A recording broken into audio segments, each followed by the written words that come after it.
السلام عليكم ورحمة الله وبركاته. هذه بندين السلام يا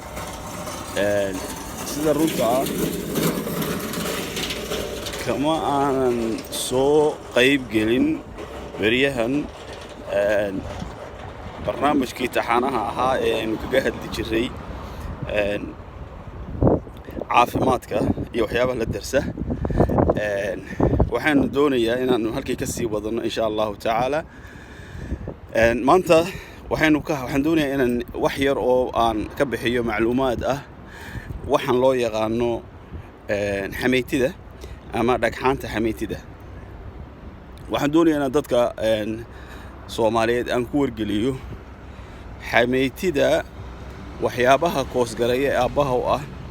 waxa weeye daawooyinka loo isticmaalo laabdilaaca ama dhanaan jebinta waayo xameetida waxa ku jira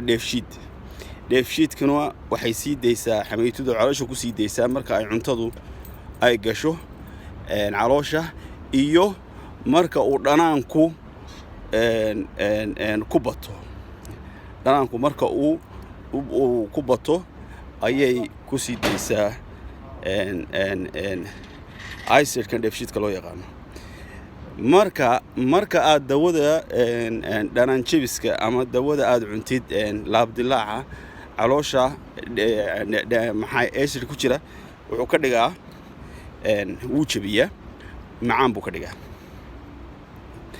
waxay sababaysaa marka xameetidii inaanay ku soo deynin caloosha dheefshiidkii ugu talagalay cuntada kaydkaas waxaa ka imanaya xameetida ku jira mar iyo laba iyo saddex dad ba continue u cuna si joogto ah cuna dhanaan jebista laabdilaaca dawada laabdilaaca xameetida waxay noqonaysaa marka dheefshiidka ku jira wuxuu noqonayaa dheefshiid rasiin ah wuxuuna isu bedelayaa aakhirka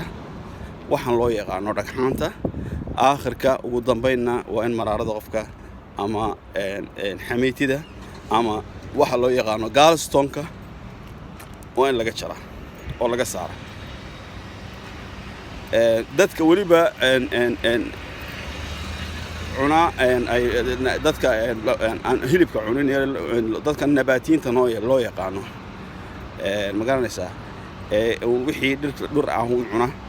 ayuuna ku badan yahay marka iska ilaaliya si joogto ah yaan loo cunin